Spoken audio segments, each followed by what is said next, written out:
রাজধানী ঢাকা এখন আর কোনো স্বপ্নপুরী না। যান্ত্রিক জীবন অনিশ্চয়তার মুখে ঠেলে দিচ্ছে নির্মল শৈশব আর কৈশোরকে। মাঠের এমন আকালে অভিনব এক আইডিয়া নিয়ে হাজির হয়েছেন জুনায়েদ ফার। কনক্রিটের জঙ্গলেই নতুন করে সবুজ খুঁজে নেবার প্রয়াস তার।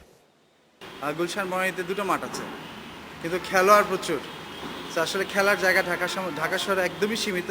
আমরা এখানে প্রত্যেকটা মেশিনের পিছিয়ে একটা মেশিন অপারেটর থাকে, যারা প্রত্যেকটা ব্যাটসম্যানের সাথে তার উইকনেস, তার অ্যাবিলিটিস, তার ভবিষ্যৎ পরিকল্পনার উপরে আমরা তার সাথে কনসাল্ট করে তার ব্যাটিংটা আমরা ইমপ্রুভ করি।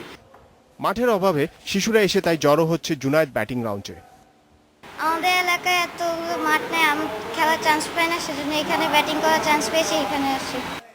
জুনায়েদ ব্যাটিং লাউঞ্জে এসে তরুণরা আবার দেখছে ঘুরে দাঁড়ানোর স্বপ্ন, কণ্ঠে তাদের বহুদূর যাবার প্রত্যয়। ব্যাটিং স্কিল নিয়ে কাজ করছি এবং ভবিষ্যতে আমি ন্যাশনাল টিমে খেলতে চাই। আমি আসলে কর্পোরেট লিগ নিয়ে এখন চিন্তা ভাবনা করতেছি, সামনে দেখা যাক কর্পোরেট লিগে খেলবো ইনশাল্লাহ। শুধু তাই নয়, নাগরিক জীবনের ব্যস্ততা থেকে মুক্তি পেতে এখানে এসে অবসর খুঁজছেন অনেকে।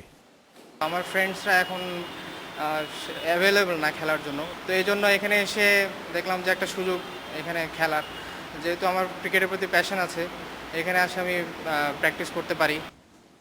আরো চাই জিগিরে উজাড় হয়ে গেছে সবুজ, দখল হয়ে যাচ্ছে শেষ মাঠটিও। তবুও হাল ছাড়ে না তারুণ্য, পথ খুঁজে নেয় নিজ উদ্যমে। তারুণ্যের সেই উদ্যমেই হয়তো একদিন বিশ্বজয় করবে লাল সবুজের দল। Zahir Bhuiyan, independent news.